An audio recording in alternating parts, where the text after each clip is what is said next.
Welcome, everybody, to episode 3 of South Africa from settlement to crises, where we currently are. So, today we are looking at episode 3, which is the machine. What is the machine? Well, the apartheid, well-oiled machine that was constructed during some very turbulent times on this continent. I'll just say that. Very hectic times, lots of blood, lots of pain. It was created on other people's pain and other people's blood and other people's labor. So let's have a look at this. By the mid-20th century, the Afrikaner had taken control of the country. Now, again, let's remind you, the Afrikaner is not the Dutchman. The Afrikaner is the combination of the genetics of the white South African tribe. In 1948, the National Party came to power. And then they brought in the system called apartheid. It was brutal, unjust, absolute crime against humanity. But it was also a very well-oiled machine. Let's decode this.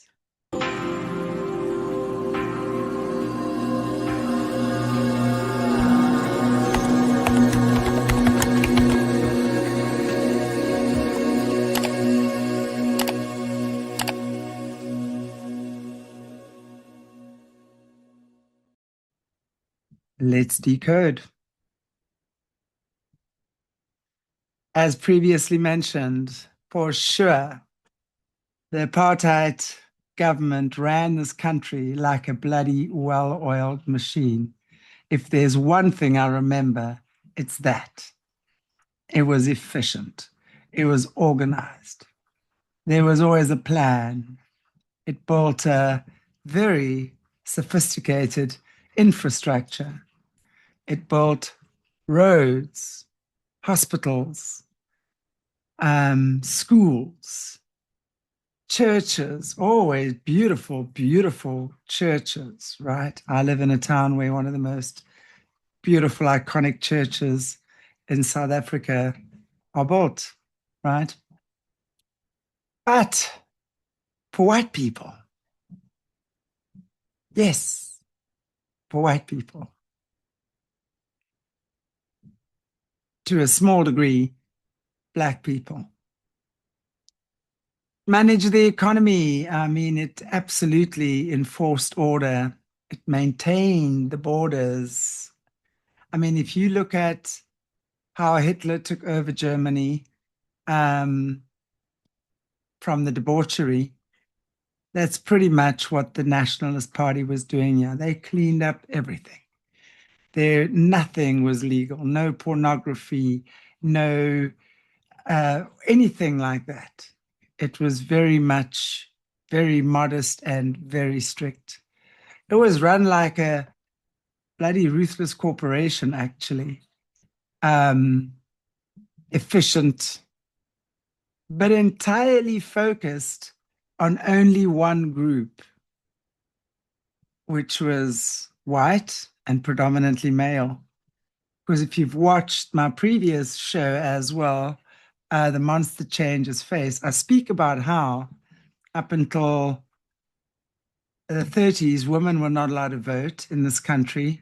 We were not allowed to own property or any asset without our husbands or fathers. We were treated as legal minors, basically, up until pretty recently, the 80s. So it very much it was focused on one group of the demographic, white men. And a white man had that power. So let's dismantle this, shall we? So from the 60s through to the 80s, right, South Africa was at war. Not a war of aggression, though, right?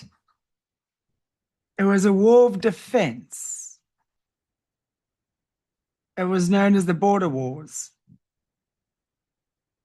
I lived through those, where the rest of Africa surrounding us, all backed by Russian and Cuban forces, and they made it very clear they wanted white South Africans dead. They wanted South Africa and they wanted white South Africans dead. We knew that from the earliest time. There was lots of rumors going around that the Russians were supposed to have taken over here by the 70s already. That was part of their plan as well. So, of course, young white,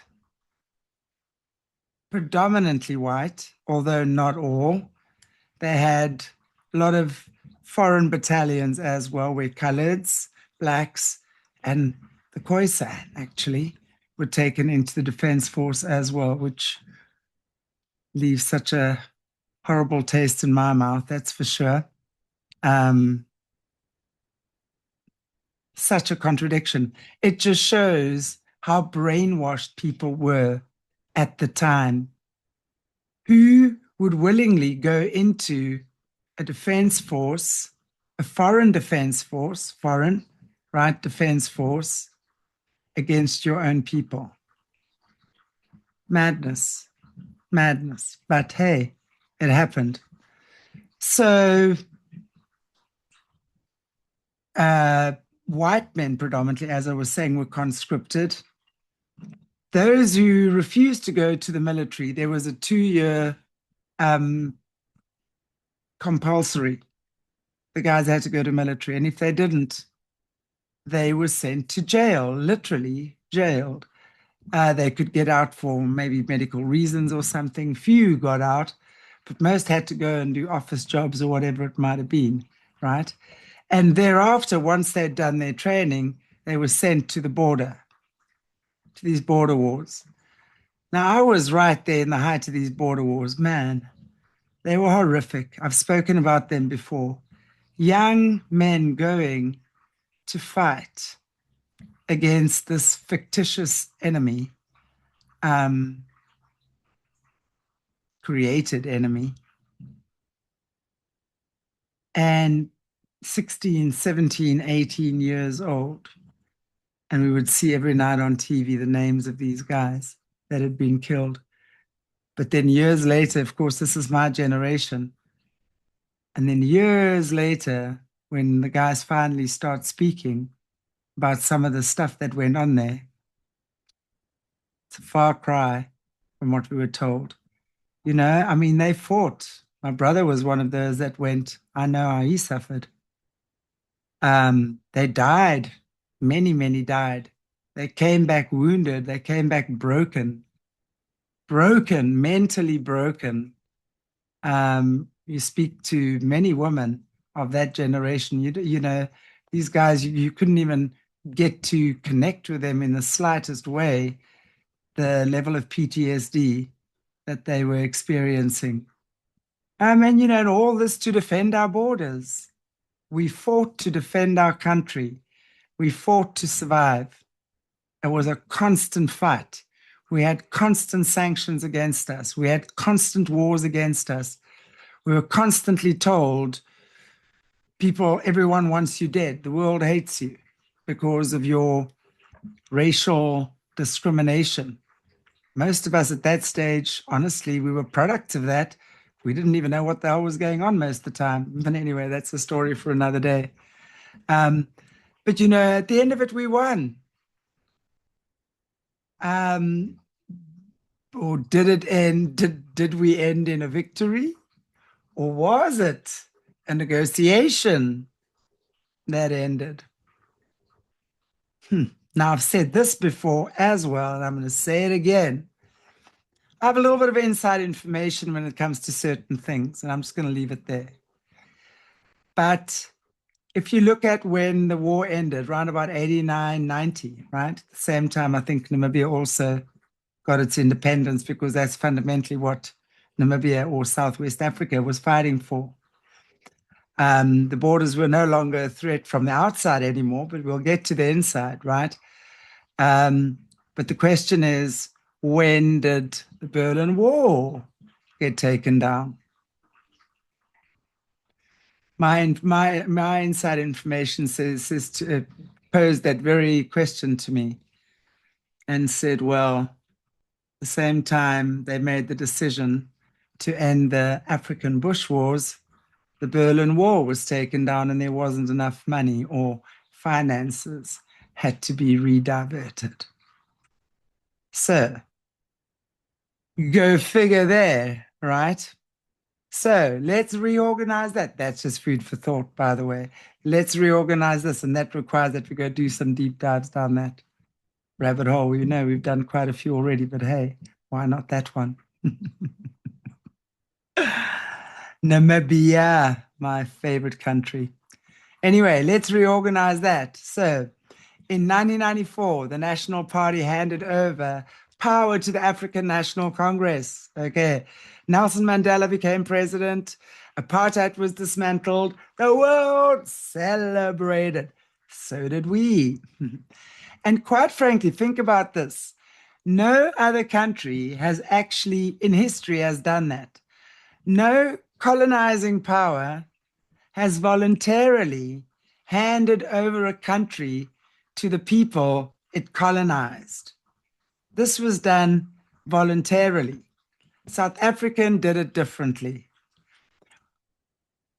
A very well-functioning, well-oiled machine, apartheid German Nazi-style country, infrastructure, sophisticated Western or European architecture, very sophisticated infrastructure, handed over to the ANC government. So,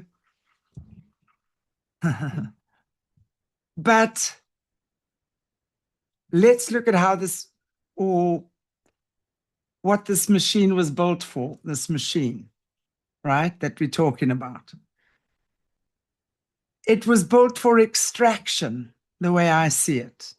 It was never designed to work for everyone. It was designed to work for a small minority. And of course, the people that received this infrastructure or this gift, right, had no experience in running it. I mean, we never can forget that. Isn't that part of the plan of the destruction of Africa and African people, how African people are being made to look less intelligent or stupid or can't manage things? Yes, it looks like that from the outside. But let's never forget the way that African tribalism works is very different to Western politics. And it doesn't mean that it's bad or archaic. If you look at the African history, it is brilliant what they've created. And if you look at the true African history, it is magnificent. Life began in the cradle of humankind, which is right here. There's something to be said about that. And I'm just putting that out there right now because I want you guys just to think about why this happened. Why do you think they never, let's say, took a transitional period for at least, say, 5 years, where people that were coming in were taught how the structure worked? We understand these are people that had just come out of horrific apartheid, were starved of wealth, of success, of anything that the Western cultures had been waving in front of their noses. Let's look at the plan, the deception behind this. We have to see that, right? So very soon, as we're experiencing now, this well-oiled machine becomes a rusted hulk of scorched Africa. Corruption becomes the operating system and became the operating system. The state was hollowed out from the inside, as I spoke about earlier. Could that not be the beginning? Like, I told you so. They couldn't do this. But as we go along, we're going to see why they are doing this and why they create this perception that African people cannot govern themselves. So, how do we choose? The monster has changed faces, but the architecture of the monster, the architecture of the monster is still the same, right? So, in the next episode, we see how the deliberate starvation of education created a hungry population, not just for food, right? And how that hunger has been exploited, was exploited, is currently being exploited. Always remember, decode, dismantle, reorganize, choose. Choose differently. Thank you, everybody. God bless you all. Take good care of yourselves.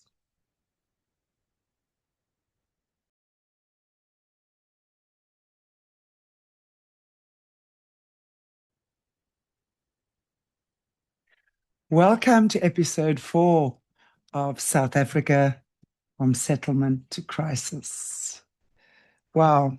Okay, we've covered in the past few weeks, we've looked at how it began, the DEIC, how the British came in, how the settlers really became colonizers. What we're going to be looking at in this episode is what I've called the starvation, which is Bantu education and the deliberate creation of hunger. And I'm not talking about necessarily the hunger of the belly. I'm talking about the hunger for education. Now, again, as you can, if you've been watching the previous shows, you're going to see how I go deeper. I look at, I don't believe any of this was created purely by coincidence. I believe this has been planned for such a long time. And that's why I say I do believe South Africa is an experiment for these people in the worst possible kind of way. Not just South Africa, but Africa. So let's look again. We go back to 1994. Again, when the ANC took over. But prior to that, obviously under nationalist rule, there was no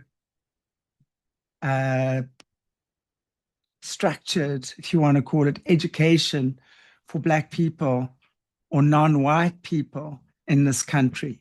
Whites, we had to be educated. We were forced to be educated. Earlier years up until grade 10, right? And then it became compulsory to be educated to the full grade 12. Tertiary education, not compulsory, but definitely your schooling, absolutely.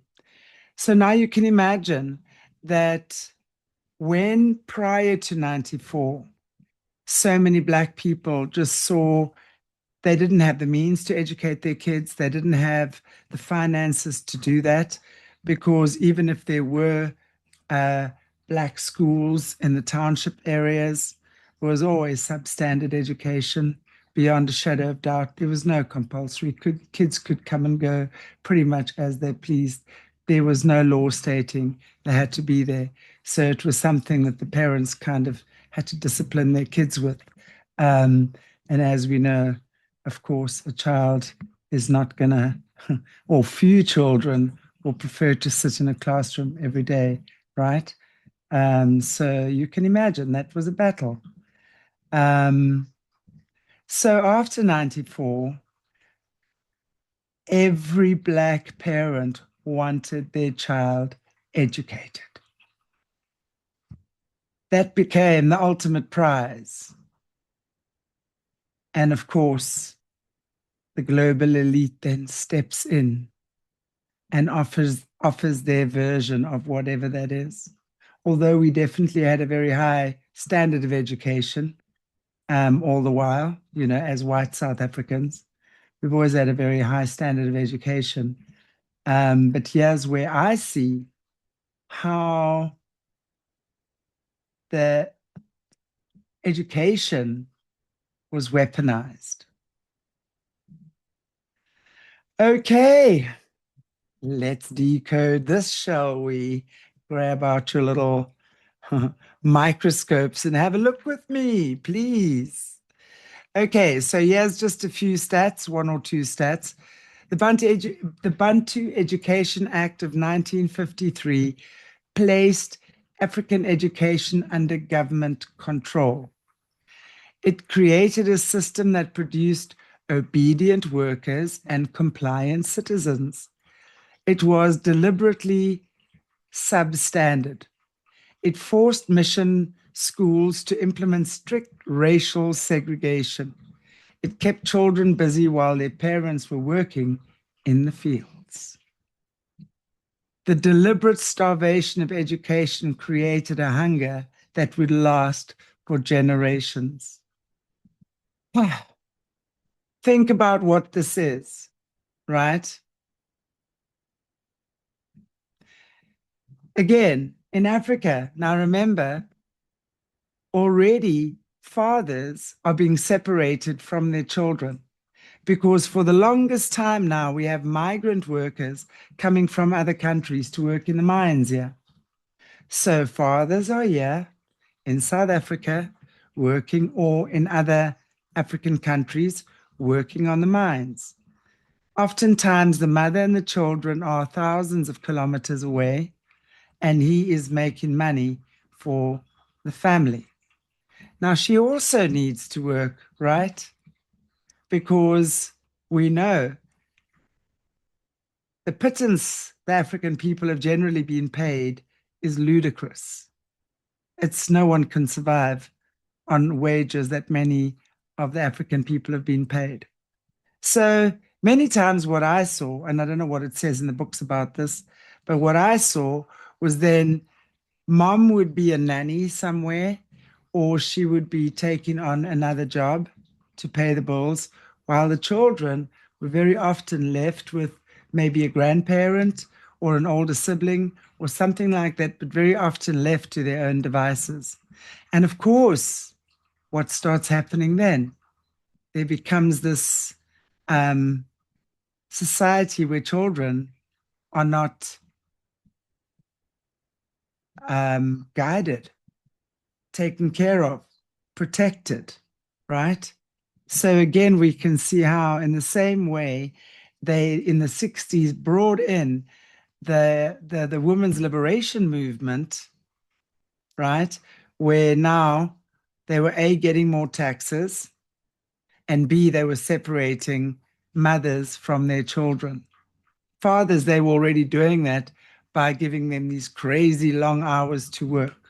So fathers were already oftentimes separated from their families, but not like the African migrant workers, which is what you often found around here.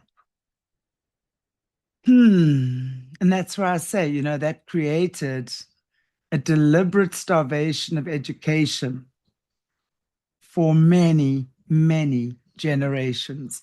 Because then you can see, A, African people are not being educated with the same standards, and B, the ones that are very substandard, no sort of mandatory exams or whatever put in place. So what is the perception that is created in the world? A, African people are stupid. They can't be educated. They're tribal. They behind times. That's the perception that is now being created in the world, all part of the same system. And again, I want to remind you, of course, when your child grows up in poverty, in violence, in conditions that I can't even imagine going into myself for 3 seconds, but yet your child and children are growing up in that.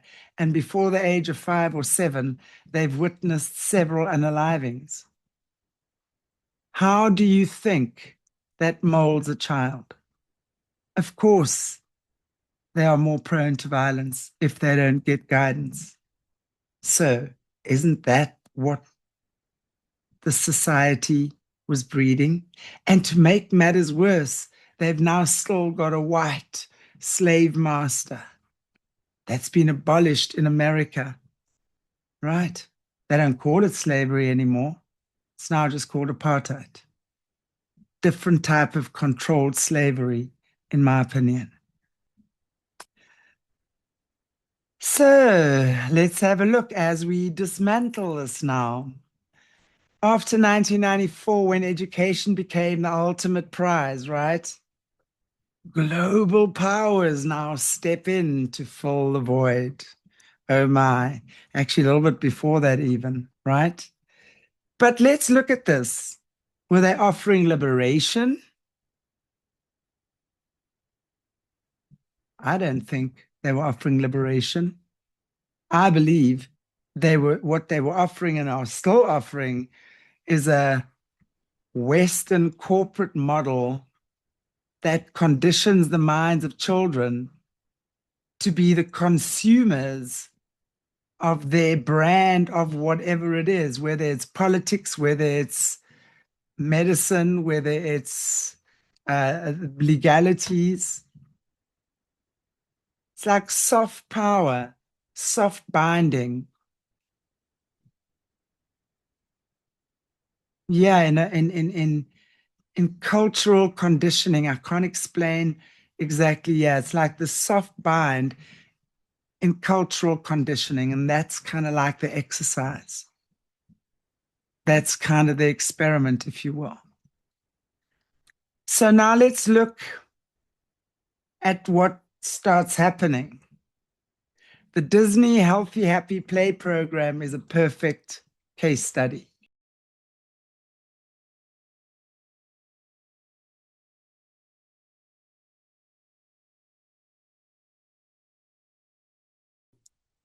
The Disney funds that go into the South Africa schools, they claim that they impact anywhere from 22,500 children to 40,000 learners annually. They specifically point out 230,000 grade 3 students. They have over 50 active play areas that they've installed play infrastructures into these schools. So that's what they will report. Action is through certain programs or foundations. They might be labeled as associations or societies. And we see two big ones that come up there in South Africa.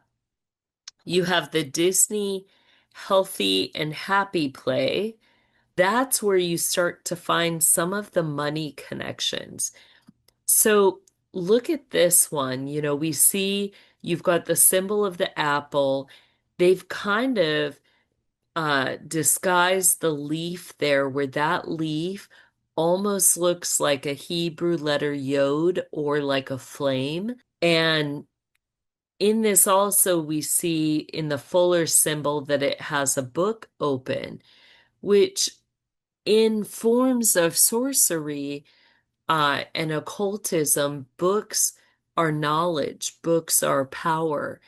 And it's interesting that they're overlaying that symbol on a book. And who is, connecting with this? You've got Chrysler, which are huge at selling cars. You've got L'Oreal Sports for Good in South Africa there, and you see their symbol, and Food Lovers Market. So it looks like they're joining as well in the financial funneling. Um, and, you gotta ask, where is all the money going? When we look at the schools, you know, you you're like, okay, we know that there's a mass amount of money. These are big names. I mean, I doubt that they're just given a couple $100 here or there. Um, if things are fully funded, why, do you need all these partnerships? Where is the real money going and how is it being spent? Well, of course, I am furious watching this. Um, because as I'm sitting just listening to what you're saying and looking at the school, and it's exactly what I thought. They will keep it a modest looking school, right? Hmm. um and as you say, I was looking at that thinking, there's so much more deep going down, of course. Whatever it is, whether it's underground facilities or just spiritually working with the underground. Hmm. Um, but what really gets to me in these situations is because just seeing how they've used South Africa over the years as this guinea pig, this apartheid guinea pig, right? To see Right? how all sorts of things and how the integration would happen and how for the past 30 years um, they've continued this apartheid narrative, right? And it's these devils have literally deliberately starved black children of education over the decades, right? And now suddenly, yeah, they are, we your saviors now. And now this Hmm. Western education is being injected into African kids, right? Again, we look at the Oprah school with this Yeah. promise of these underprivileged girls, and this place cost millions to build. And now they're in this amazing facility, but look what's happening. And it's happening all over. And that to me is infuriating. It really is. It's like taking that vulnerable, ripe for the picking, and just injecting it with whatever flavor you feel like.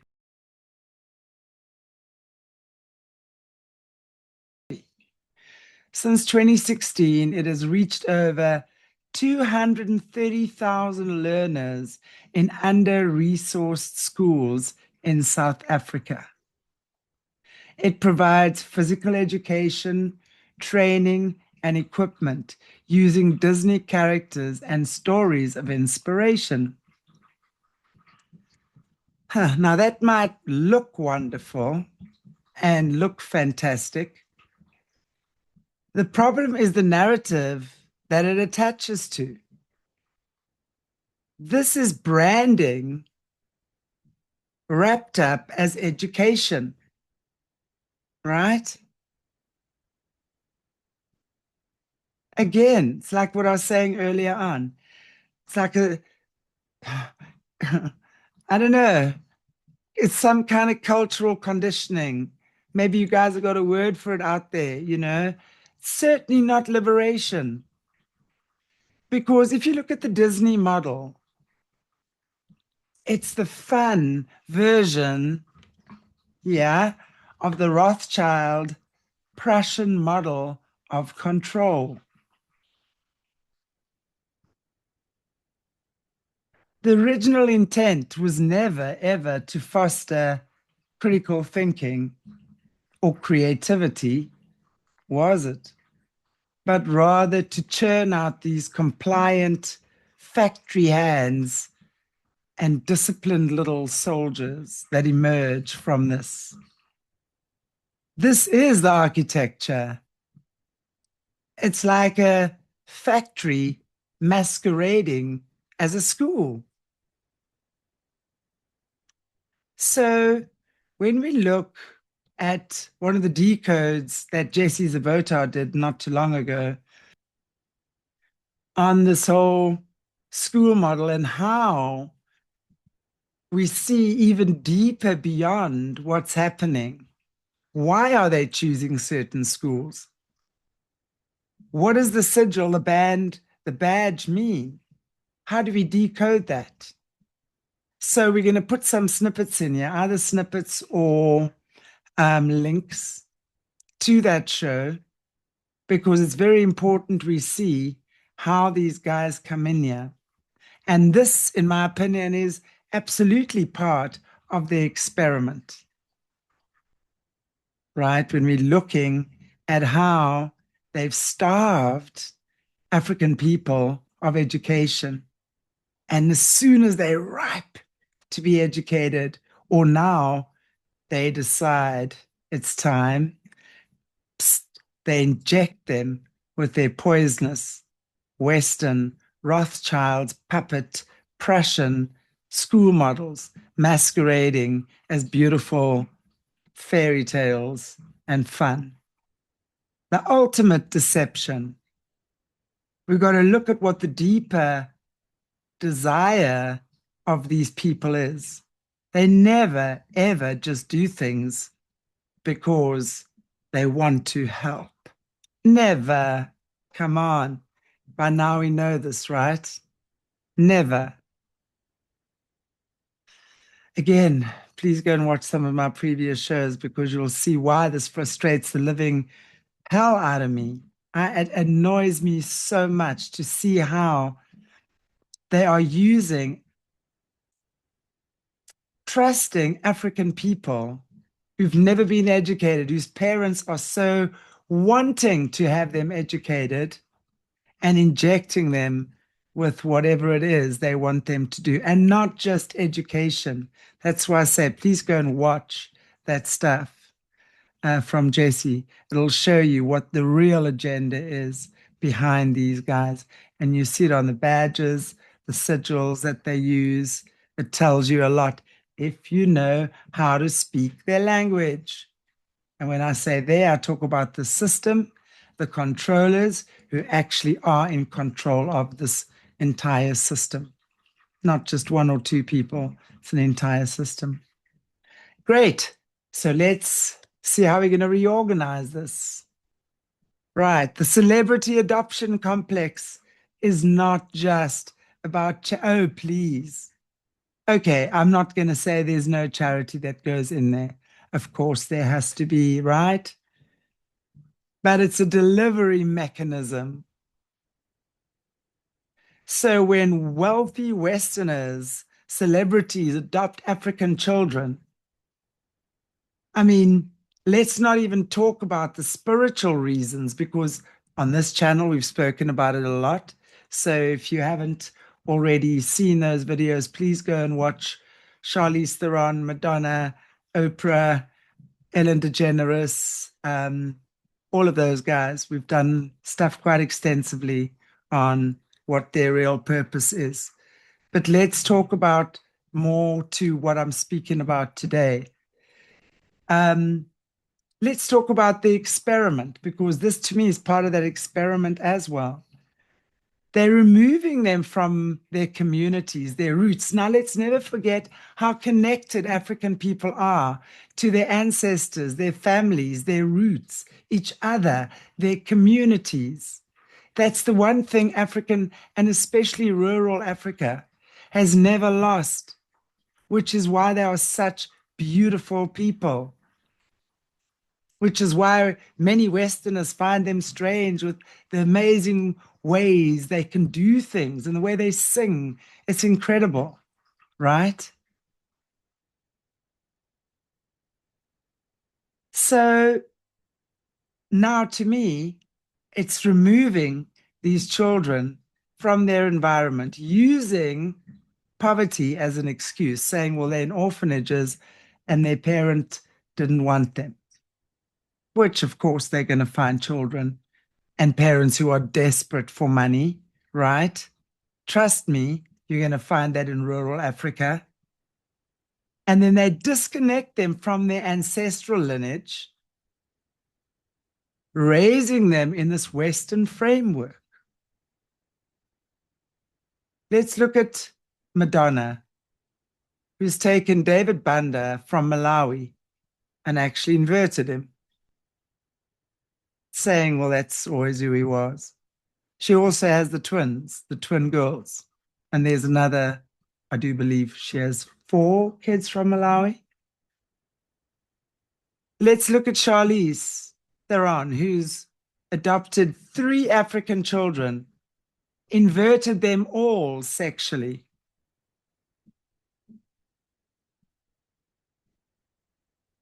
Let's not even begin to talk about Oprah Winfrey and her scandals at her school regarding sexual transportation and abuse of young girls.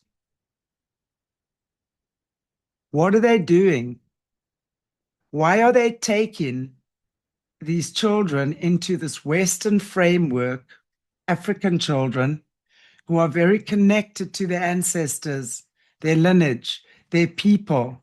It's like roots, ancient roots of a tree that you're trying to now rip up and transplant in a completely foreign environment to see what's going to happen.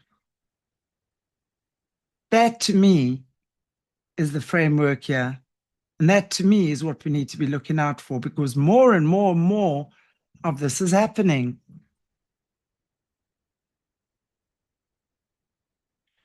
So how do we choose differently? So they starved us of education and offered their version. Absolutely no liberation intended there. It's more like a system for extraction.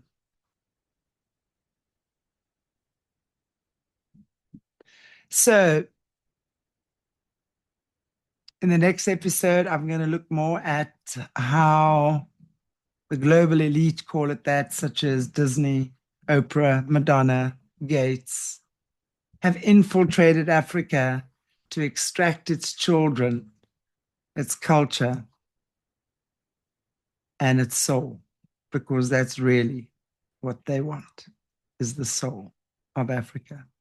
And the people, in my opinion, are the soul of Africa. So let's decode, dismantle, reorganize, and choose differently. Because once we can see what's going on, once we have more layers peeled away from our eyes, we kind of start seeing things very differently. If this broke something open, if you recognized yourself in the testimony, if your body responded before your mind understood, the next step isn't more information, it's pattern work. Decode what your nervous system built to survive. Dismantle the story that keeps it running. Reorganize through the body and choose, actually choose from the person you're becoming, not from the pattern that formed when you were too small to choose. That's Solutions, link below. The body is the record. Let's listen.